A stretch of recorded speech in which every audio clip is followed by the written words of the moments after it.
E lá está ele, de pé. Assim, deve ter sido um momento de tirar o fôlego, com aqueles soldados e mulheres embriagados, com seus copos de coquetel na mão. Posso ouvir isso ecoar pelos corredores. Então, este é o Sansão, o poderoso homem de Deus, o homem valoroso, o grande guerreiro. Naquela condição, imagino que entre aqueles guerreiros lá de pé, abraçando suas modernas namoradas de Hollywood e suas joias vistosas retinindo, os membros desta grande igreja de Dagon. Imagino que alguns deles se lembravam de que, com o nome de Sansão, só o seu nome os estremecia. Seu próprio nome trazia temor sobre eles, pois ele era o ungido por Deus. Muitos se lembravam disso.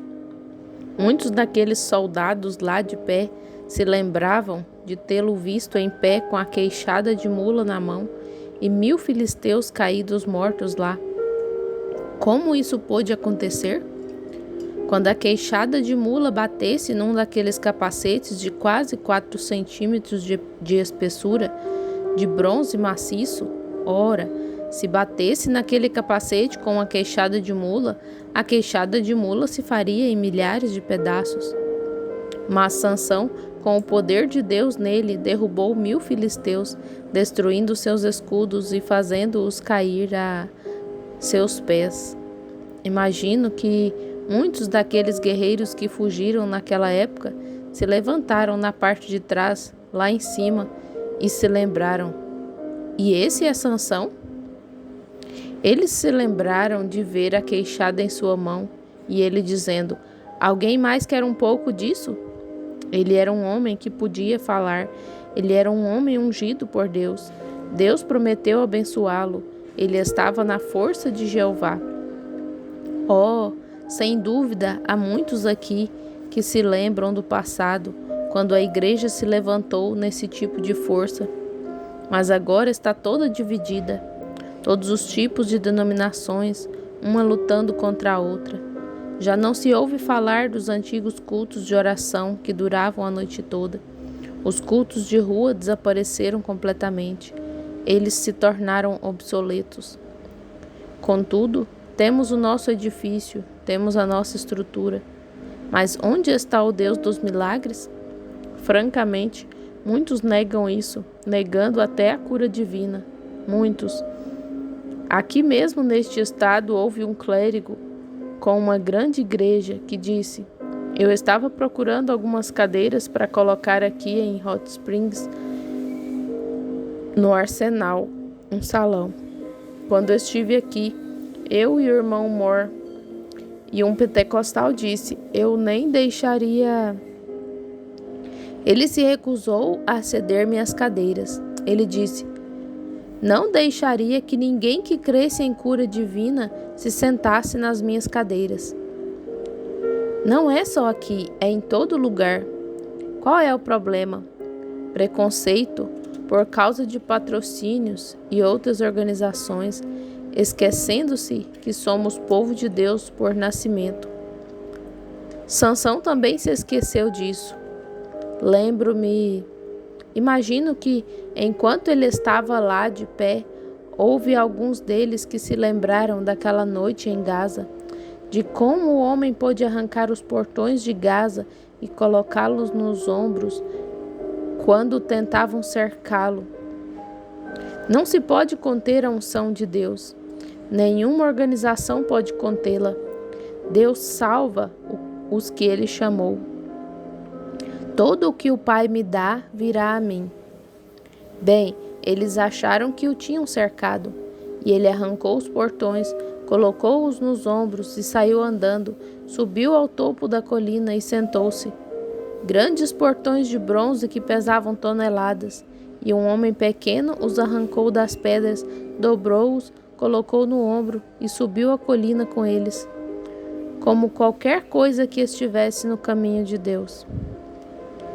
Muitos naquela festa barulhenta de bêbados se lembravam que Sansão fez isso. Mas qual o problema hoje que o impede de fazê-lo? Lá estava Sansão, mas o Espírito do Senhor não vinha mais sobre ele. Ele não estava ungido. Ele foi despojado desse poder por uma mulher que o afastou dos mandamentos do Senhor.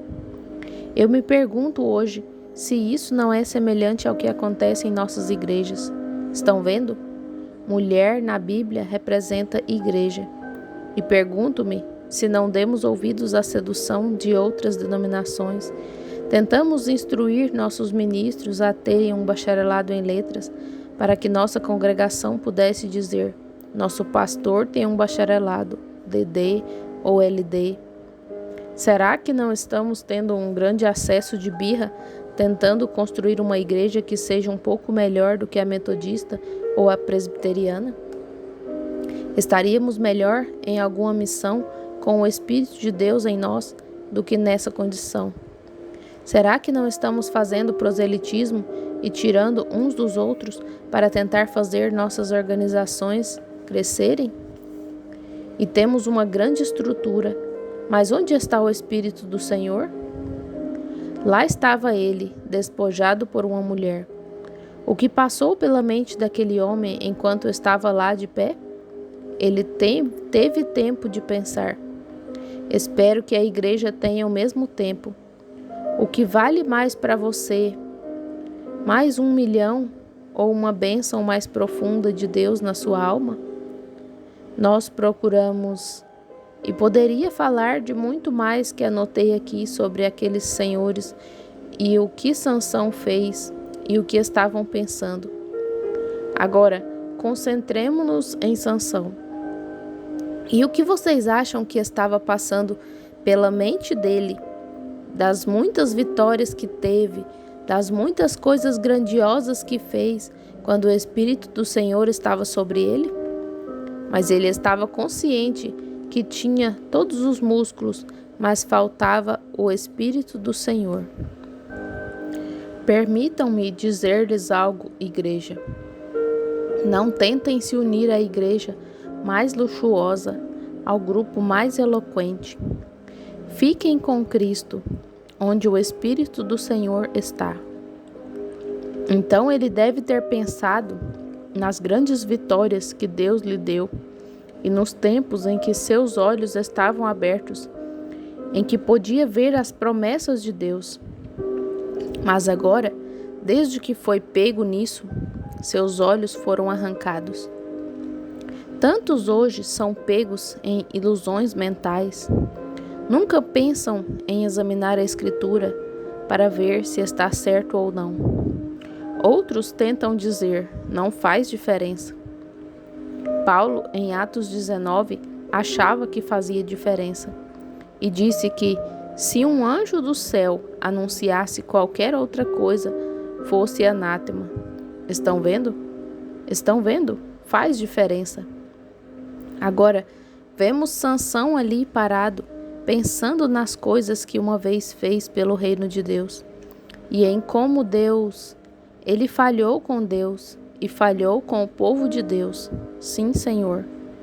Agora ele era um prisioneiro, justamente da nação que Deus o levantou para destruir. Quero comentar aqui por 1 minuto. Pentecostais, vocês sabem que eu os amo.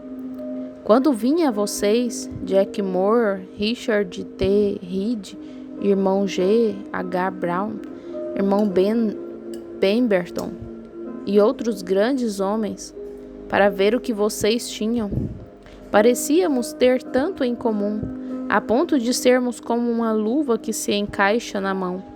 Eu me encaixei perfeitamente com vocês, pois a mensagem em que eu cria, sem saber que havia uma igreja assim, já estava aqui um grupo de pessoas para recebê-la. Ainda sou o irmão Branham, ainda sou seu irmão e os amo. Mas percebem que se renderam justamente àquilo para que Deus os levantou contra? Anos atrás, Deus os tirou dessas organizações para fazer de vocês um povo, e vocês se voltaram e organizaram justamente aquilo que Deus os levantou para desafiar. Desafio qualquer um a me mostrar algum lugar na história, desde que a primeira igreja se organizou, a qual foi a Igreja Católica Romana em Laodiceia, ou em Niceia, melhor, Roma, quando a Igreja Católica foi organizada e formaram uma organização. E houve uma igreja de Martinho Lutero. Até agora, quando Deus deu a Martinho Lutero a revelação da justificação, e assim que Lutero partiu, fizeram disso uma organização, e ela caiu. Adiante veio Wesley, depois dele, e Asbury, e assim por diante, e partiram. Fizeram disso uma organização, e ela caiu. Adiante veio Alexander Campbell, e ela caiu com a organização. Adiante veio John Smith para Batista, e ela caiu. E toda vez que alguém tentou organizar alguma coisa por um sistema feito pelo homem, ela caiu e nunca mais se levantou. Não há história em nenhum lugar de alguma igreja que se organizou que não tenha caído, e cada uma que caiu nunca mais se levantou. Os filhos de Israel, em Tipo, deviam seguir a coluna de fogo, e toda noite deviam estar prontos, não para se organizarem e se estabelecerem aqui, mas para se moverem com o fogo. É isso o que Deus quer que o seu povo faça. Mova-se com o Espírito, mova-se com o tempo. Você diz, bem, irmão Brana, tivemos todos os tipos de chuvas, e chuva interna e chuva externa. Vocês são inteligentes. Não me importa que tipo de revelação seja e quão boa pareça. Se não estiver de acordo com a palavra de Deus, deixe-a. Este é o projeto para atravessar o deserto, a palavra do Senhor. Mas aqui está a igreja hoje, a igreja pentecostal, em 20 ou 30 organizações distintas, cada uma chamando a outra disto, daquilo e daquilo mais, puleiro de urubus e assim por diante. Que desgraça! Deus tirou você dessas denominações por causa disso, e você deu meia volta e fez a mesma coisa que eles fizeram. Foi exatamente o que Sansão fez. Deus levantou Sansão para destruir a nação, e Deus os levantou como um povo, e não uma organização.